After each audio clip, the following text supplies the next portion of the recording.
We are back and we are live. It is Fight IQ presented by RotoWire. Here to talk UFC 240. The main event is for the featherweight championship of the world. It is Max Blessed Holloway taking on Frankie the Answer Edgar. Here to break down all things about this card from top to bottom from a DraftKings perspective. That's right, we're talking daily fantasy. I'm your host, the Daily Fantasy Sniper, but the analyst, the more important guys on this podcast, it is Chris, also known as, and this is going to be important, guys. You can follow him on Twitter at @RealChrisOlson. Trust me, I'll get to that in a minute. Joe, better known as Sun Tzu. Guys, I think this card is getting kind of a bad rap. I think there are good fights on this card. No sexy names. Makes it really hard to sell from a pay-per-view point of view. I'm not sure at the pay-per-view. I get the argument it's not a pay-per-view card. We're going to want to pay $65 for it. But top to bottom, we've seen some way worse cards than this. I think this card's getting a bit of a bad rap while it is a below-average pay-per-view card. We're talking about this pre-podcast, just examples. The Dawodu Yoshinori Horie fight's going to be fun. Jeff Neal and Nico Price should be fireworks. I'm interested in Deiveson Figueiredo and Alexandre Pantoja. There's some solid fights in this card. Pay-per-view, iffy. Joe, what are you thinking for this card? Yeah, I mean, it hurts that it's 11 fights, from a DFS perspective. I will say props to DK for dropping the televised slate already, which I love. That's good. But, for a $50,000 first prize, 11 fights, it's going to take something really unique for, one to win it. I foresee a lot of ties here, unfortunately. That tends to be what happens on 11 fight cards. Chris, how about you? You looking forward to this at all? Yeah, well, you kind of swayed me. As you said, we were talking about it. There are some interesting fights here. But what I would say is, you said in your intro, the two guys are more important. I would say don't be so modest because for those who don't know, Sean actually won, not one, but 2 GPPs last week. Right. So he deserves a round of applause as much as it kills me inside. And it was the hot take. Remember, I'm more proud of the hot take where I gave 4 fights that were all going to be in the optimal lineup, and they were all on there. Wait, what GPPs did you win? I won the $1 and the $4. Nice. So nice. I don't have the bankroll to max. The thing I've been going with lately is if I don't have the bankroll to max out a GPP, I'm only playing it with whatever tickets I win. I'll play satellites and MLB and NBA and whatever $15, $20 tickets I pick up. All right, I'll play the big GPP. But other than that, you can't max it out. I don't think you should really be playing it. So I maxed the $4, I maxed the $1, play some cash, some satellites, and have a few beers. Well, talking about hot takes, I appreciate the love I got for the hooker by knockout. A lot of people DM'd me. A lot of people on Twitter said, I caused them to reduce some of their Vic exposure. And some people tailed that play on DK. So I just saw that so clearly in my head, the way that Vic has been fighting lately, that I should have had a lot more on it, but it was good. It definitely helped me win some money. Well, teaser to everyone. I hope you see something as clearly as your picks on the RotoWire staff prediction page indicate, because I cannot wait to get to the co-main event. I am really excited. And that's the reason I did that, just so everyone knows. I can't wait. Anyway, I will say before we get this episode started, few things, guys. We're going to run a contest giveaway for our listeners and viewers. Everybody who can see our beautiful faces. RotoWire obviously does more than just MMA. They have a full magazine previewing the NFL season. We're going to give away 10 of those for free, be mailed to you. Here's all you have to do. You have to follow all 3 of us on Twitter. I'm at the DF Sniper. Chris is at Real Chris Olson. Joe is at Sun Tzu, SUNTSZU. Give us your prediction for the main event, the co-main event, and use the hashtag FightIQ. That's all you got to do. So run through that one more time. Follow all 3 of us on Twitter.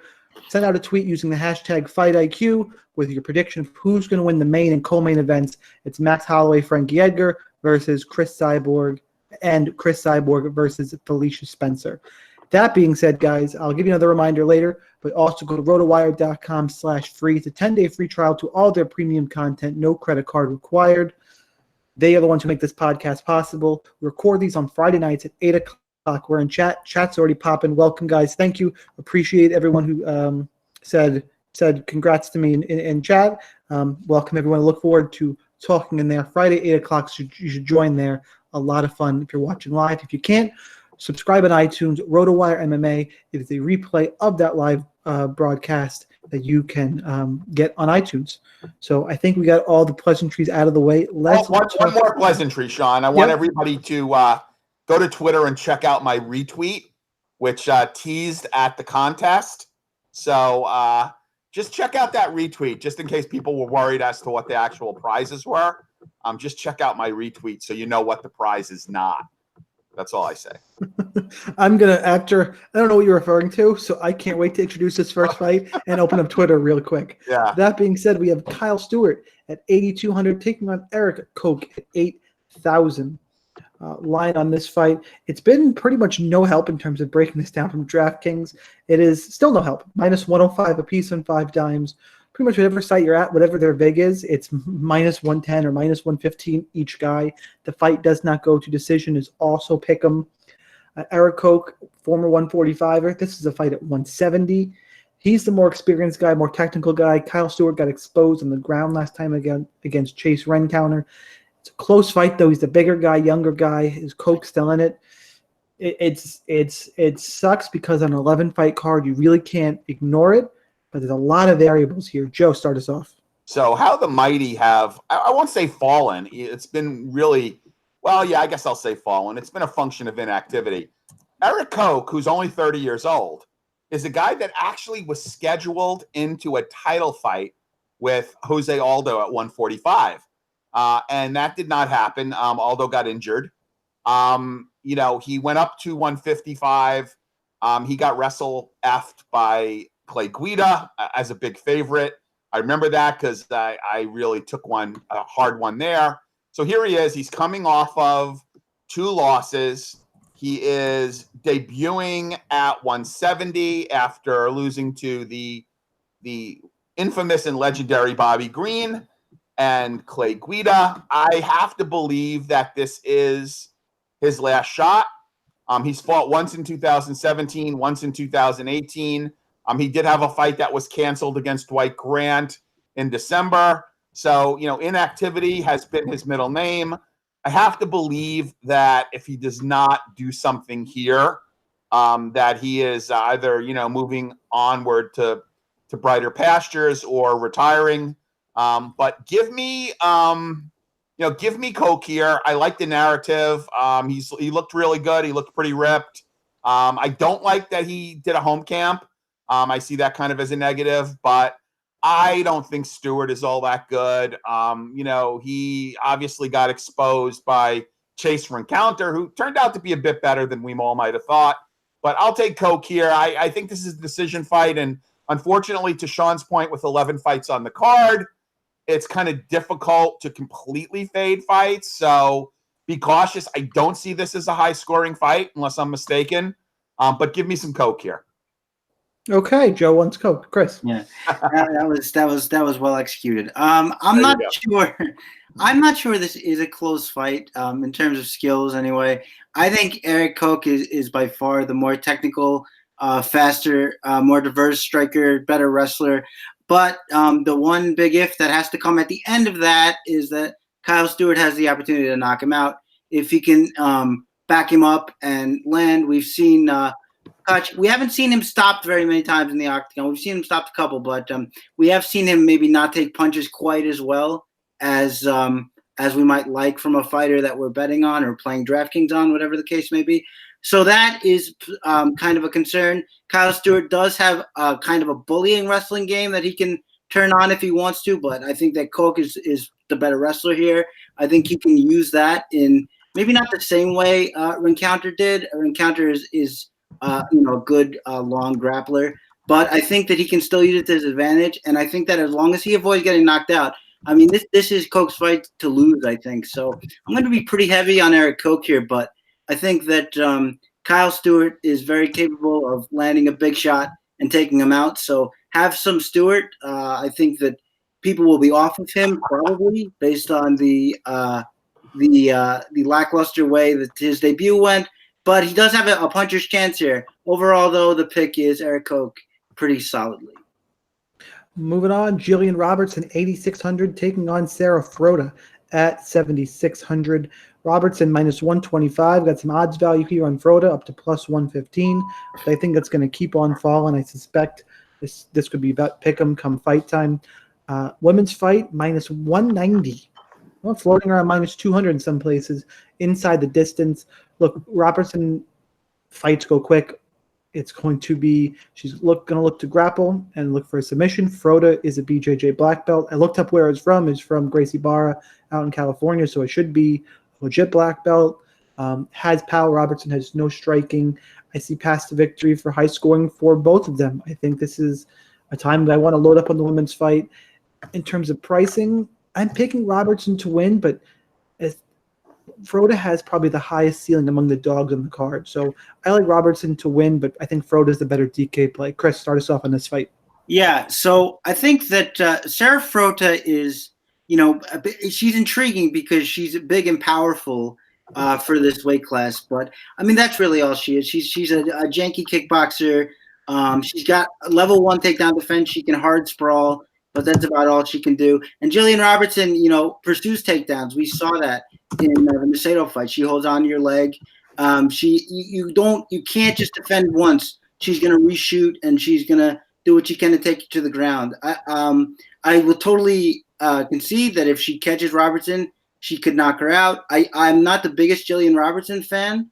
I've picked against her in times when the public wasn't, but I like her here just because Frota I don't think really belongs at this level. At least Robertson has one skill set that is this caliber. Frota really doesn't have that except for power. And I feel like Robertson should be able to hit reactive shots on winging hooks. And as long as she can keep herself from getting knocked out, I feel like this is her fight to win, either just by relentless takedowns and grappling or a sub finish. So I'm taking Robertson here. And I think the public is going to be on Frota for the reasons Sean mentioned. So I actually like Robertson quite a bit here.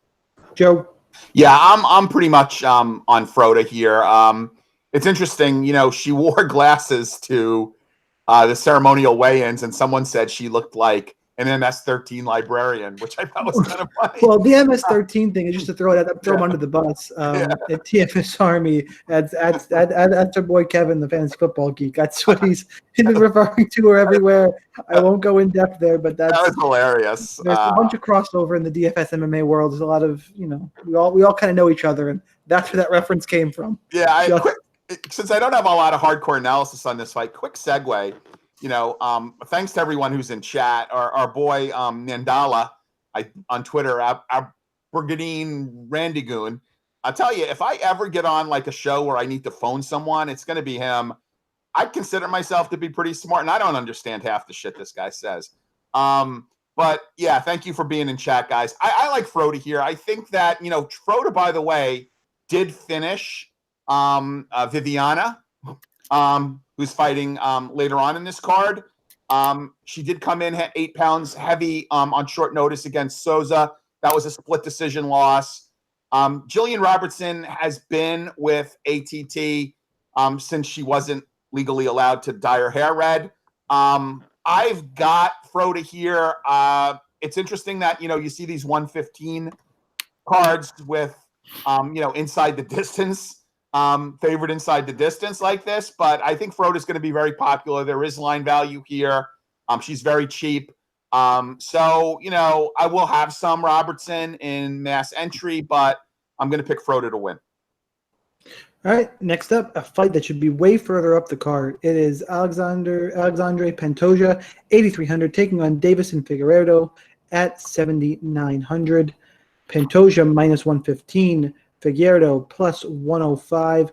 Pantoja more volume. Figueiredo more power.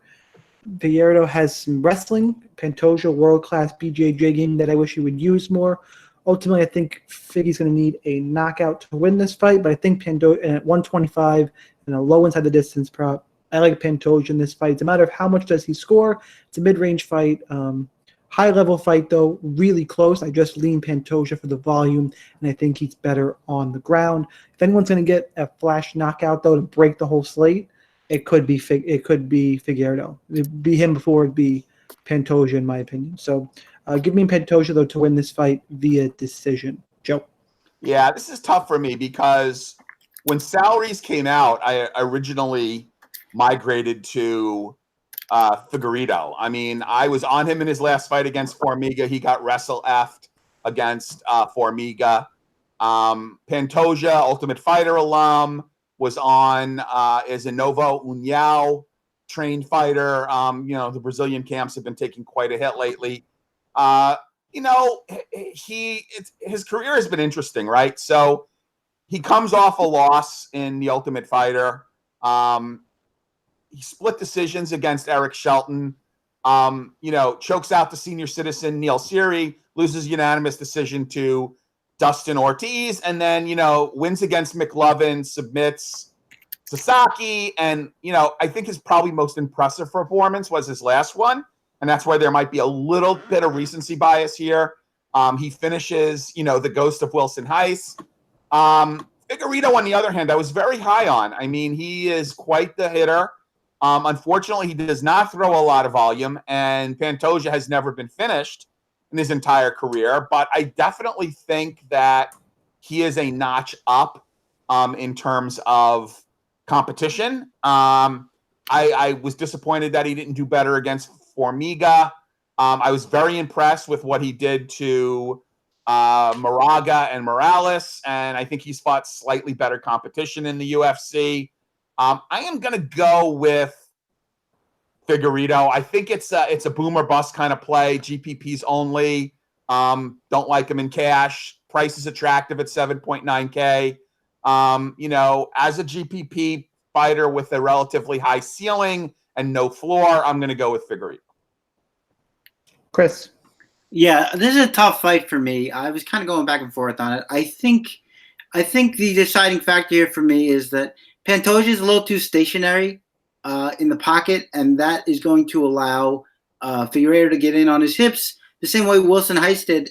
It seems like Pantoja has to fend off at least one takedown every fight. It's almost like he just doesn't care. He uses that stationary style because he knows, or he's very confident in his ability to out-scramble people.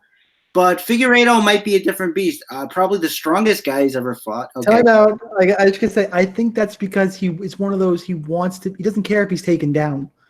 His BJJ game is really good. It is. No, really, I understand. I understand. I like that you felt the need to time me out to tell me that Figueiredo has a good BJJ game. No. Pantoja. Pantoja, that's right. Yeah.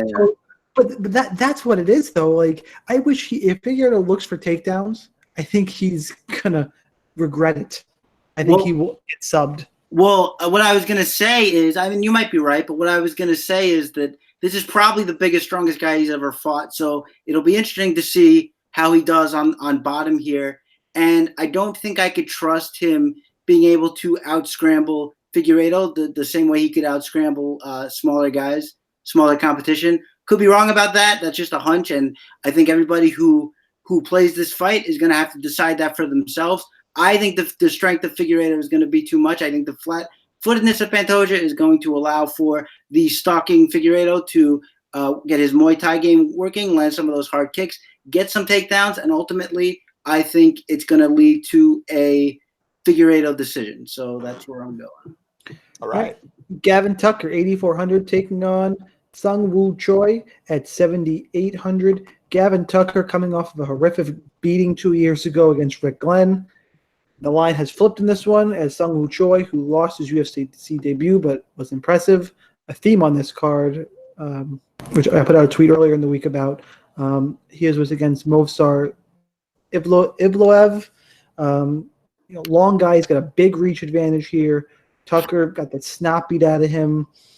They should stand and trade. If the line is flipped, Choi's the favorite, minus 110, Tucker plus 100. Put Choi in your cash lineups. That's pretty much, at this point, you almost need to in terms of line value. Yeah, it's the ceiling in this fight is tricky. I don't think Choi's going to have that kind of volume that Rick Glenn put on, although Rick Glenn isn't like a world beater. So I like Choi in this fight. I can't trust Tucker. I know he's at TriStar now, but that camp, that's not going to help his DFS potential. That camp is death to DFS. So just low output point fighting style. So I like Choi. I do think he's a better cash game play than GPP, but to me the pick is Seung Choi by decision. Chris. I love Will's comment in chat. He said, I was loving Choi until that bookie that the UFC uses on the Contender Series picked him. That was awful. So now he's doing it the other way. I'm sorry to interrupt, but I have to go back. I wanted to do it, and you mentioned chat, and it reminded me. So, Joe, going back a couple fights, somebody in chat, One Way, his hot take for the card is that Joe secretly thinks Frota is the most attractive on this card. And No. it's my favorite hot take probably that we've ever had. Wow. Okay. That would be a hot take. Yes. Chris, you're up. Well, okay, but I kind of agree about Choi. About Frota? What? I think that you never know, but I just think that I think there's a narrative around that Tucker Gavin fight where Gavin was doing well in the first round and then gassed and then Glenn took over, but that's not really the case. Not only was that first round close, but Tucker got dropped in the first round by Rick Glenn with a nice little 1-2. So I think it was the height and reach that was really troubling him. I think it's going to trouble him again. The flip side of this fight, and the reason why, if you are on Gavin Tucker, and there might be reason to be now that the line is flipped, that Choi got really wrestle mugged in his debut, and Gavin Tucker, we haven't seen him do a ton of wrestling, but we know that it's in his game. He's got a well-rounded skill set. So if he can look for the path of least resistance and get the wrestling going again, then I think he should totally do that. And I think that's a legitimate path to victory for him. Now, the gassing is an issue, and we'll have to see if he can, keep his tank up. We don't know how much he'll be able to wrestle. That's not really a skill set that he uses a lot, at least not, relentlessly. So we'll have to see. But I think there's a path for Gavin if he wrestles. But if it's on the feet, I think the length and the height and the reach, rather, will be an issue for him again. So the pick is Choi, but if the line flip is going to send people towards Choi, I think Tucker could be a kind of a sneaky play. Joe. Geez, Chris stole all the thunder here. So, 2 years off, some of which has been a TriStar. He was training at a local camp up in Halifax. Prior to that, Nova Scotia. There were some things to like about him, his movement. Unfortunately, we only really saw him against Sam Cecilia in the UFC, which, again, is not a great test of one's skills. I agree with everything pretty much Chris said. I mean, he's got negative line value. Excuse me. So it could be sneaky play. I'm going to stay with Choi, but I think you should have some shares in GPPs of Gavin. Hakeem Dawodu, 9,300, taking on Yoshinori Horie at 6,900. Dawodu is the favorite, minus 365. Comeback on Horie, plus, that's a weird one, plus 328 on 5 times. Decent inside the distance prop on this fight. Two guys who like to stand and trade. Dawodu's flashed a questionable chin. Yoshinori Horie has beat up a bunch of scrubs and pancrase. Dawodu should be better, but both guys like to stand and trade. I like this fight a lot for GPPs. I think it's sneaky. Ultimately, the pick is Dawodu, but if I do not put a Horie knockout out of the realm of possibility, and he would break the slate at 6,900. So I'm mixing him in GPPs for sure for me. But Dawodu should be the cleaner, better striker fighting at home. And a fight where two guys should stand and trade. Joe. Not only has he been fighting scrubs in pancreas, he has been fighting guys who are collecting Social Security. I think the average age of his last 4 opponents is like north of 40. And one of those is a loss, just so everybody knows. He's got a lot of flash. He's got speed. If Dawodu fights his kind of fight, which is kind of a boring technical fight, this should be another win for him. I just don't know what he's going to score. That's my problem with Dawodu. I mean, he's never really been a great DraftKings fighter. So from that respect, I agree with Sean. If you're looking for a punt with some upside, go with Horie. But I have to say, of all the fighters in that 8.8 to 9.6 range, Dawodu is probably my least favorite just based on past precedent. Now, watch him go out and starch this guy, but I will pick Dawodu for the win, but he's not my favorite play in that price point.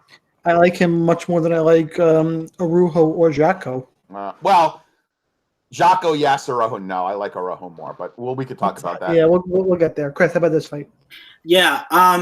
Not only, to Joe's point, not only was one of those 4 fights a loss, was a knockout loss, and it was started with a nice little 1-2 that touched his chin. Now, to his credit, he hung in there a little bit after that, but was finished, and so that's something to be wary of. Dawodu is going to be faster than him. He hits very hard.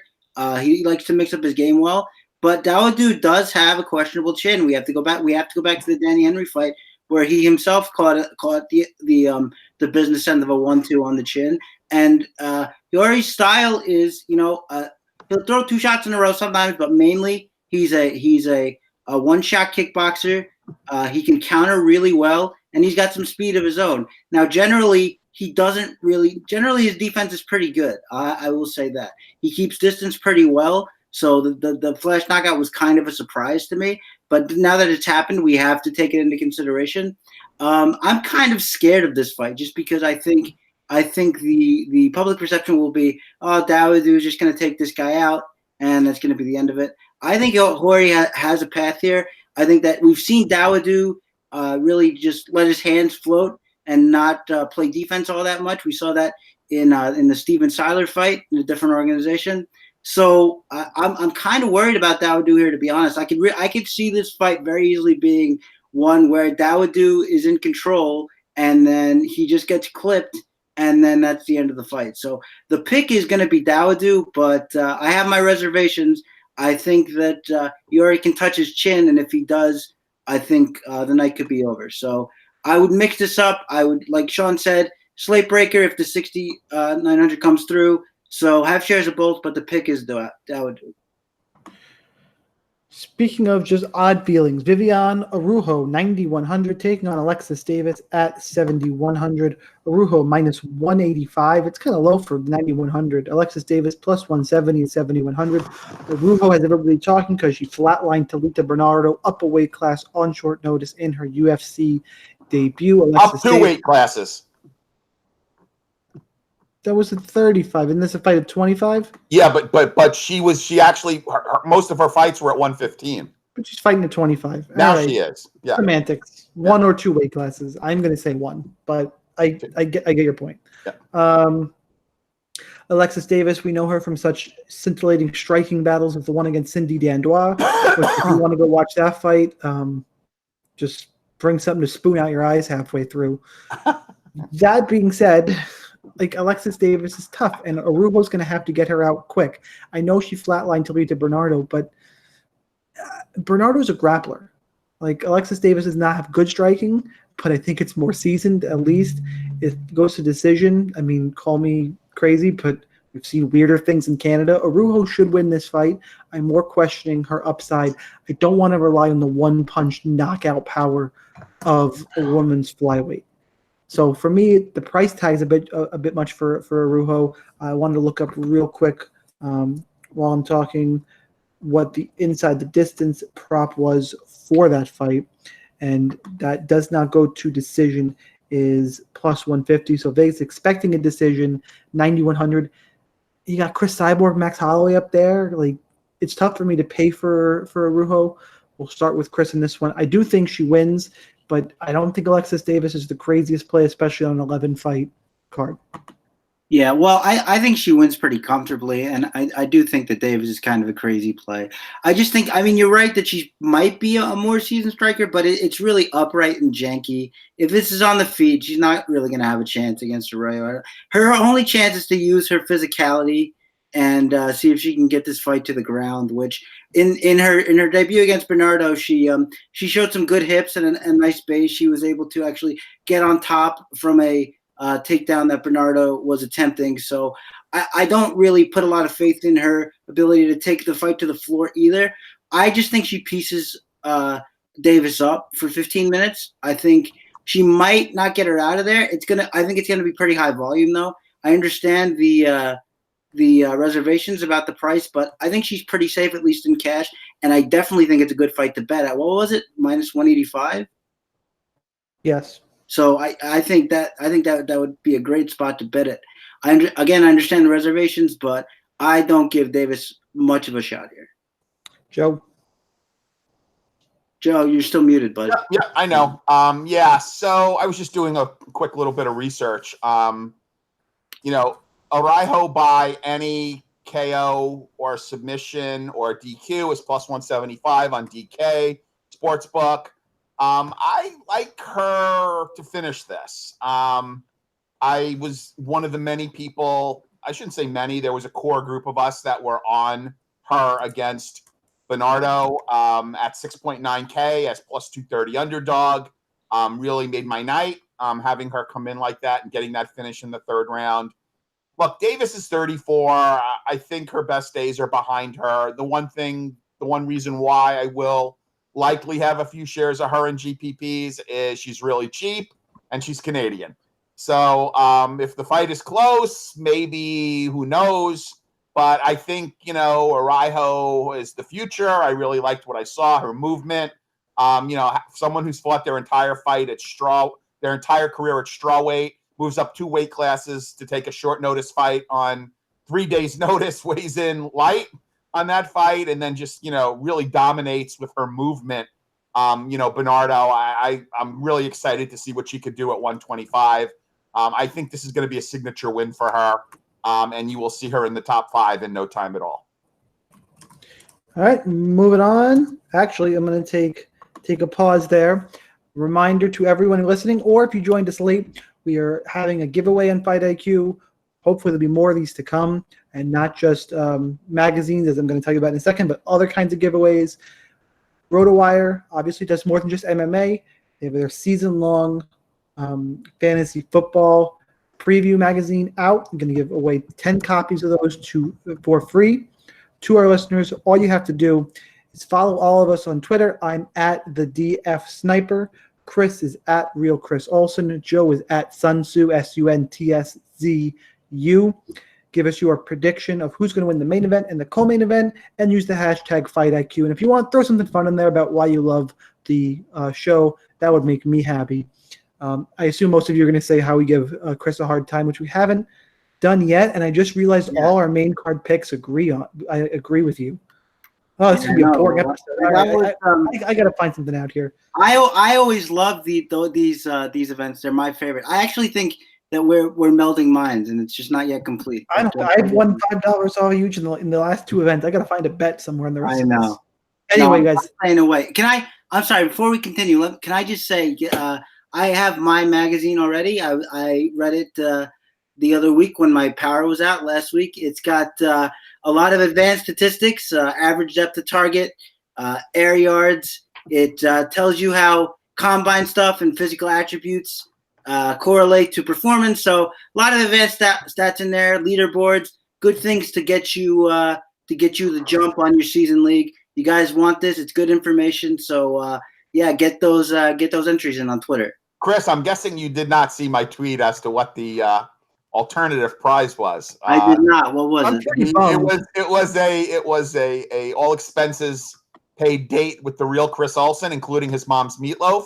Oh man. Yeah, and there was a lot of people that said they wanted the meatloaf. So you must be looking sharp and groomed. I have been working out lately. Thank you guys for noticing. Yeah.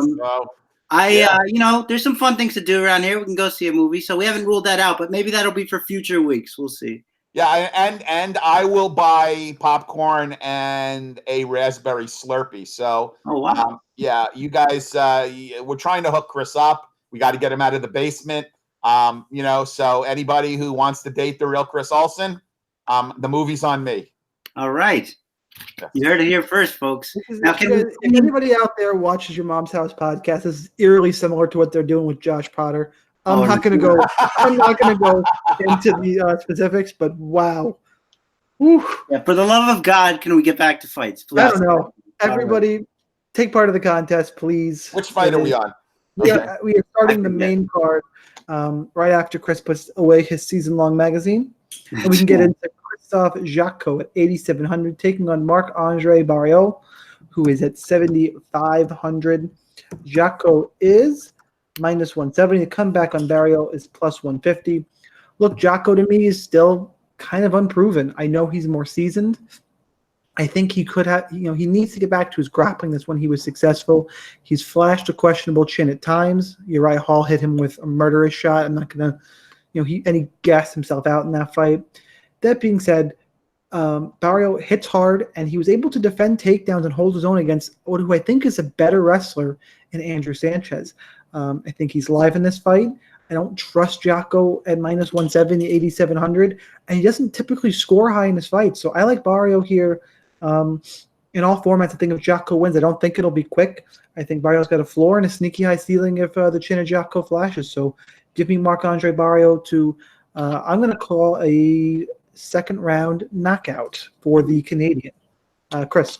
Yeah, well, this is one of the main event fights, the first one of all of them, in fact, that we agree on, as you said. This was a close fight for me. The reason I ultimately ended up going with Barriault is because, like you said, I saw the same thing in the Andrew Sanchez fight. Sanchez was able to get him down at times, but Barriault made him pay every time when he would get back to his feet. He would show a nice clinch game with those uppercuts. He's a good kickboxer from distance. And Jotko, I mean, he showed a good wrestling game in his last fight. He showed a good, consistent wrestling game, more so than we've ever seen him before. I don't know if we can trust him to do that again. And even if we can, I'm not sure that Barriault will be susceptible to it, as, Jotko obviously isn't the wrestler that Andrew Sanchez is. So this is a close fight for me. I do have durability questions, as Sean does, which is part of the reason I'm going with Barriault here. I think he's got enough power. I think he's got enough of a clinch game to make it work when they're in there. And I like Barriault to maybe get a finish as well. So that's the pick. Joe. Yeah, we're starting to see some line movement in Barriault's favor here. For those who are interested in Barriault by finish, you could get plus 300, I believe, on plus 300 on DK Sportsbook, any finish. Really? Because I bet him by, damn it, I think I bet him earlier in the week at to win inside the distance. Not that good. I will say real quick, because I want to look up what it is, because you just mentioned that all the Canadians are seeing money come in on them.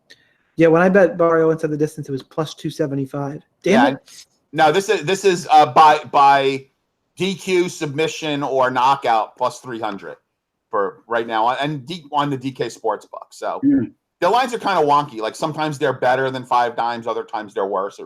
So anyway, we're starting to see some money move. I think Jotko was exposed by Brad Tavares. He came into that fight as a favorite. Tavares just destroyed him standing. My concern is, and here's what's interesting about it, is I don't think Jotko has a better ground game than Sanchez.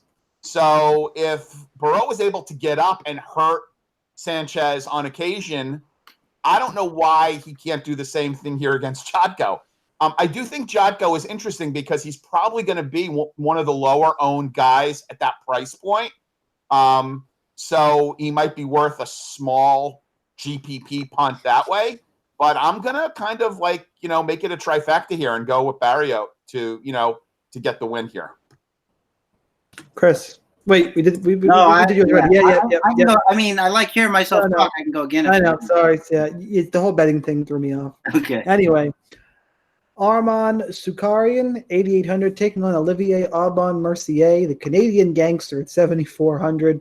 Sarukian, though, coming off his UFC debut loss, again, against Islam Makhachev, great name, and performed well in that fight. He's a minus 165 favorite. OAM seems to be declining, plus 155, coming off of 2 straight losses. Should be a lot of you expect to see a lot of grappling in this fight as both guys look to grapple. I'm kind of suspicious this is going to turn into one of those grapplers cancel each other out type of fights. I think Mercier is live, but I like the young guy in Sukarian. He's unproven, and it's a really slight lean. I'm not as confident as some people. I need to see it a little more. As much as I love OAM, he's made me quite a bit of money in the past. I don't think it's a great matchup for him, and I kind of think he's on the back end of his career. As much as I love the fanny pack, Joe. Yeah, so a little bit of narrative around this. It's been kind of fairly well publicized, at least on Twitter, that OAM actually hired an MMA handicapper to do a profile of his opponent. We're all guessing who it is, by the way. I think there are two front runners. You want to give who you think it is? I have no idea. The names I'm hearing most, and my guess is it's Luca Fury, or the other one out there is Gabe Gillian. Gabe Gillian would probably make more sense, but in any case, yeah, I mean, OAM could in theory be cut here. I'm with you, Sean. It's really difficult to have a lot of confidence in a guy coming off a debut loss, even though he looked very impressive. The narrative around this kid is he's 22 years old. He won a year's free training at Tiger Muay Thai in Phuket, by winning a tournament. And now he moved his game over to ATT. So he's making all the right moves. The only fighter the only fighter to ever take down Islam Makhachev, which is kind of part of the narrative here. I do like him. I'm not sure, he's got some really unique knockouts and finishes and ground and pound. The other part of the narrative here is, well, if Alex Hernandez, could grind out OAM, everybody is of the belief that, this is a serious bet in Alex Hernandez. Why can't he? The back narrative from OAM is that, hey, I overtrained, whatever that means. Like I overtrained and I was tired and, that's what happened here. So I do like him. His price is very interesting. I mean, I could see him getting, rinse and repeat takedowns, maybe even getting a late finish.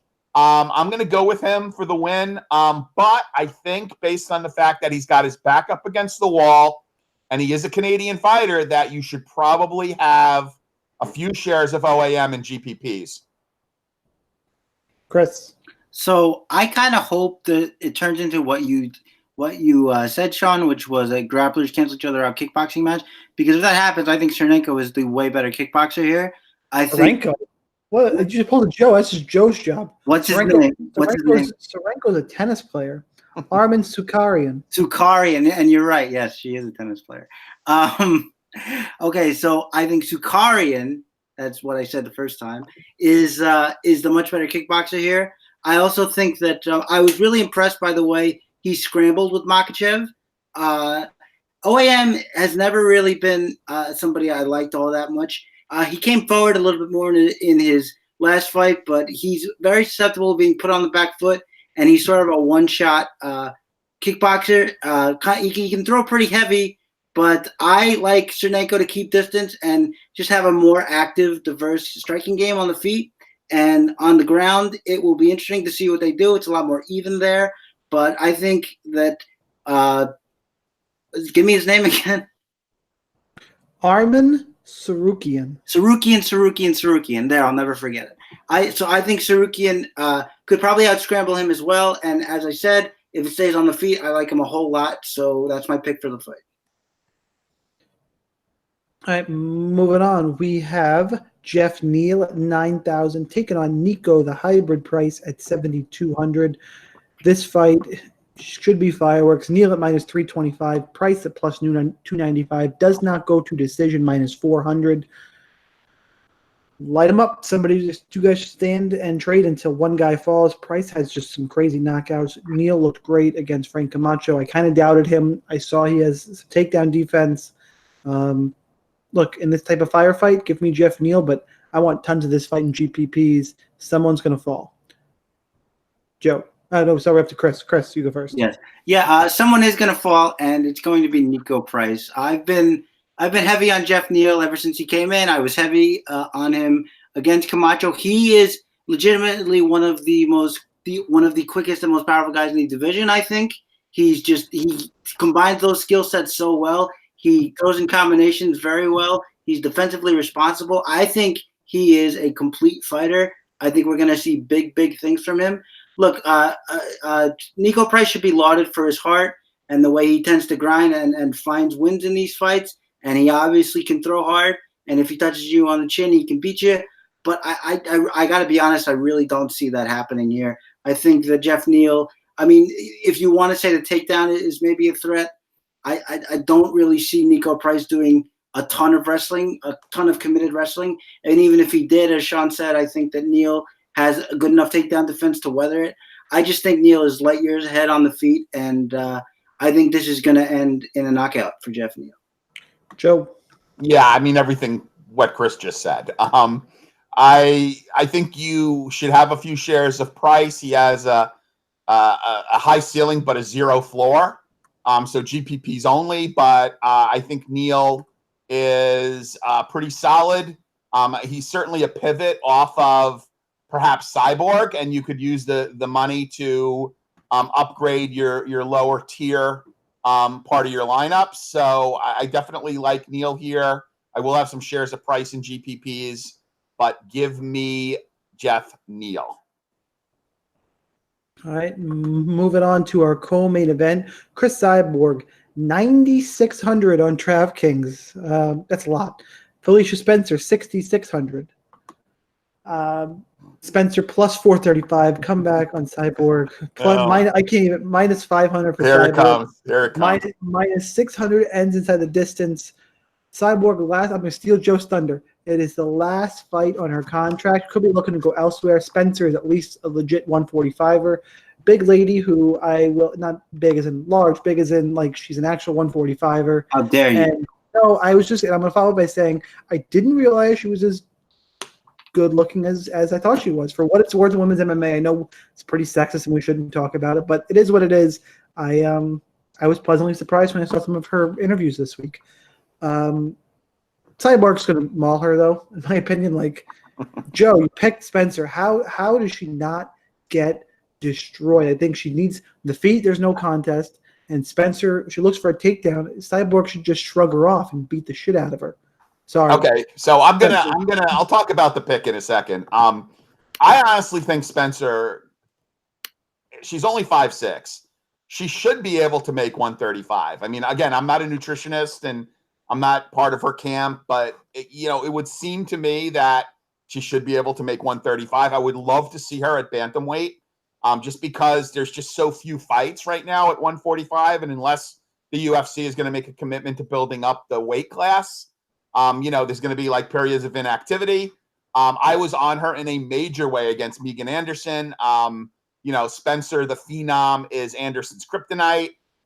So let's talk about the pick. So I was looking for a way to differentiate myself from the rest of the selectors. You did it. Yeah. Mission accomplished. I am, for the purpose of this podcast, I'm picking Cyborg to win.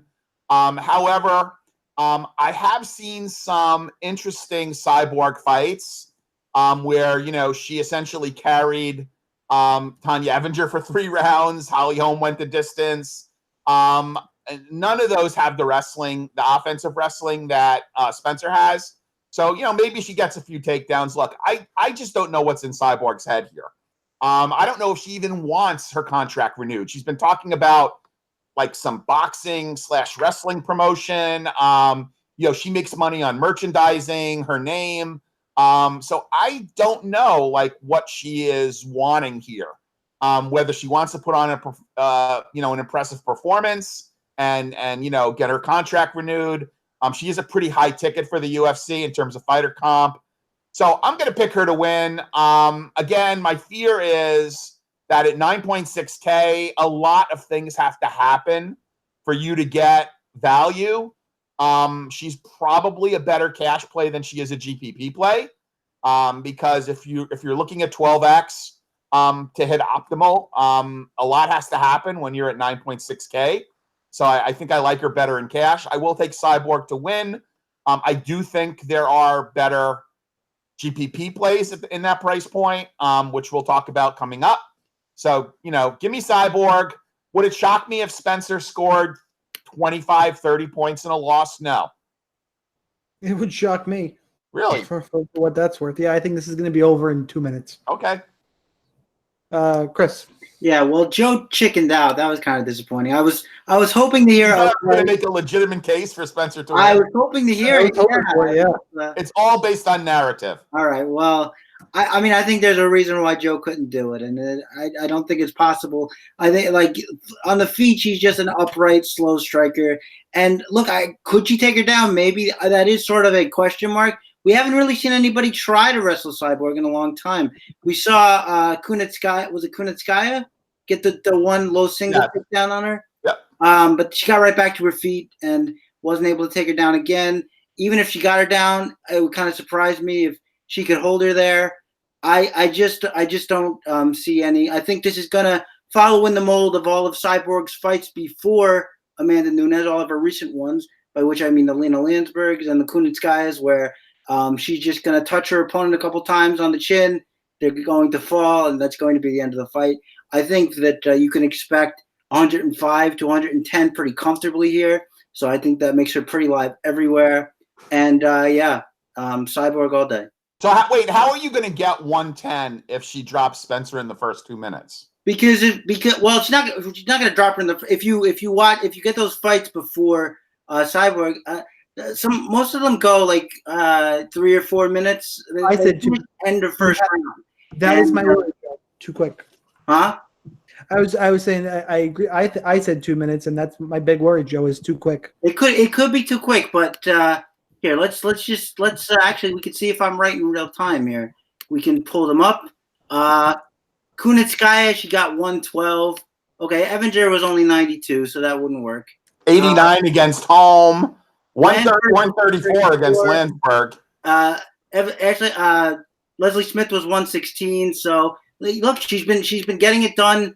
I won't say more often than not, but I guess you could say about as often as she doesn't. So maybe it's been 50-50 in the space of those fights. But for this one, I just think that Spencer has nothing for her. Maybe she's tough enough to withstand a little bit of a beating, and you get your value. Main event time. Max Holloway 9,400 taking on Frankie the Answer. Edgar at 6,800. Holloway minus 320. Edgar plus 290. Holloway a DraftKings scoring machine. Edgar probably the best wrestler Holloway's ever faced. Holloway's had good takedown defense in the past. Should get tested here. Edgar knocked out by Brian Ortega. That's concerning. The win over Cub Swanson doesn't do a ton for me. Either way, this fight's going to end up on the optimal. I'm going to stack it up. I don't think Holloway finishes Edgar quick. Even in a win, he's a volume guy. And as Edgar's going to look for takedowns. I like both sides of this fight. In GPPs, I got to favor Max Holloway. Just younger, fresher, more volume. The worry is, when is the weight cut going to start getting to Max Holloway? Don't think it's quite yet. Give me Holloway here. Chris. Yeah, stacking it up is fine. And I'm not usually a proponent of doing that. But in this fight, like you said, I think there's going to be volume on both sides. This fight is actually pretty fascinating to me because on the feet, if it stays there, both of these guys pretty much try to do the same thing. They want to get in your face. They want to box you up. They want to push the pace. Now, I do think that Max Holloway is better at doing that than Frankie Edgar, which is why I'm picking Max Holloway. I think Max is the better guy at doing what Frankie tries to do on the feet. And look, that elbow from Brian Ortega, it's not the first time we've seen Edgar wade in and get cracked for it. It's just the first time it's finished him. So I think that Max could catch him here with something, but if not, I think that he's probably going to stay on his feet. That's going to lead to a lot of volume, and I think it's going to be a Max Holloway that is victory. Joe? Yeah, so, here's what frustrates me about this matchup is so many people are talking about this fight as if a prime Frankie is going to show up and not a guy who's 37 years old coming off of a 16-month layoff where he didn't look great against the guy named Cub Swanson who's finishing out his contract. Did he? I was at that fight. He did not look great in that fight. Did he look bad? Hang on. He should have finished Cub in that fight. Did he look bad against Ortega before he got caught with the elbow? Ortega is not a great striker, dude. But what I'm saying is he did what he always does. Yeah, I'm just saying that, people are like judging Frankie on his body of work, which is a huge issue for me for a 37-year-old fighter coming off a 16-month layoff. In the words of the notorious B.I.G., Give me loot. Give me loot. Give me loot. Max Holloway, cash, GPP, slate breaker. Give me loot. Give me loot. Give me loot. Yeah, we got to end this podcast because Joe's dropping rap references. Like, we got to get the hell out of here. Who does not like the Notorious B.I.G.? Please. I'm not disagreeing with you. I'm just saying Come on, give me loot. That just means it's time to leave. Give me loot. Before we do that, guys, drop some hot takes in chat. We're going to read a viewer hot take before we get to our hot takes for UFC 240. Reminders, giving away the RotoWire season-long fantasy football preview. Follow all of us on Twitter. I won't read through the names again. Follow us on Twitter. Tell us who's going to win the main and co-main event and use the hashtag FightIQ. Hot takes. Guys, you got one ready before we get to a viewer? I'm good, man. I got my hot take. I'm going to live up to my sometime moniker, the Chick Whisperer. I'm going to say Viviane gets a finish and Frota gets a finish. Nice. Okay. Yeah, someone, that's funny. You took Daniel Mori's thunder. He said all women fights end in TKO KO.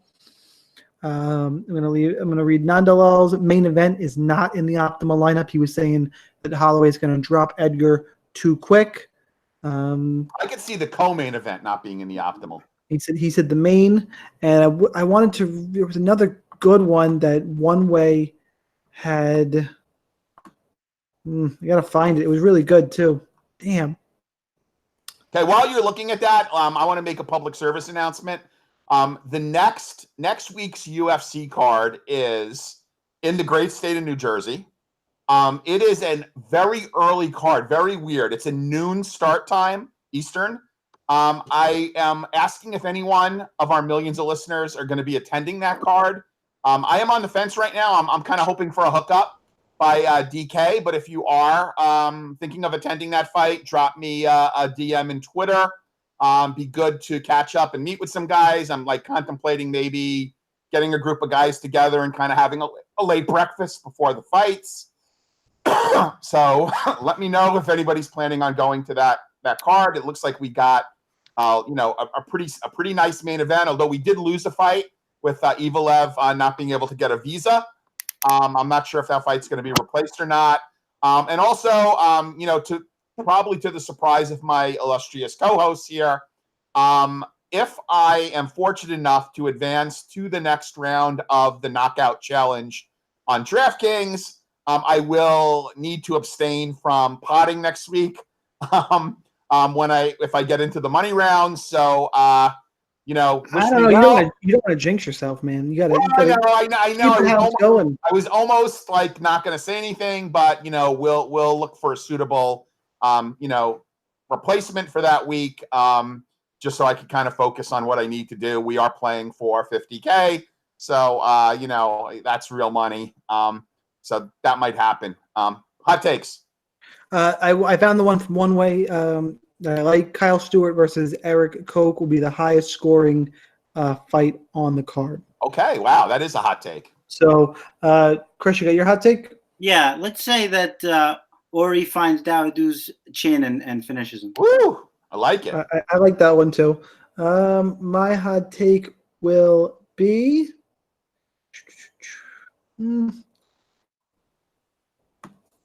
We're gonna see. I'm going to start referring to Nadala as World Book because that's easier than either of his names. So, does World Book have a hot take? I rate his. Oh. His was the main event not being inside not being on the optimal. Oh, got it. Right. Okay. My hot takes, which I've been on a roll with, I'm going to go aggressive again because that's the way we do hot takes. Your hot take was money last week. This is going to be a stars and scrubs week. 3 fighters priced 9,000 or over are going to be in the optimal lineup. Wow. I think we're going to see some upsets. All right, that's what we got for UFC 240. I gave you all the promo stuff. I'm not going to read it again, other than you should go to rotowire.com/free, 10-day free trial to all their premium content. No credit card required. Thanks to everybody at RotoWire for letting us do these podcasts. Hopefully they hook us up with some more giveaways, maybe some swag. We'll see how it goes. Guys, enjoy the fights. Can I just say one thing? I'm not sure. Thank you very much. I'm not sure if this was mentioned or not. If it was, forgive me. but that's 10 magazines we're giving out. So it's the first 10. And that does include postage. Like postage is on our dime, right? Yes, it is. Hey, Chris, are you going to the New Jersey card next week? I hadn't planned on it, no. But now that Sean can't go, I don't have a reason to go. So. Well, wait. If DK hooks me up, do you want to come? If they hook you up, I would love to go. Yeah. Okay, sure. let's see what happens. Okay. Yep. If somebody else is paying, I'm always there. Yeah, I'll see. I expect to hear from DK in the next couple days. Okay, sounds good. But let me just close real quick, guys. The past 3 of these have gotten over 700 views each. We're climbing and climbing and climbing. We love it. We appreciate all the support. We're gonna work on some more giveaways, maybe some contests, as Sean said. Like, comment, subscribe, do all that good stuff. We always appreciate the support, and thanks so much, guys. We'll see you next time. Later, guys. Yep.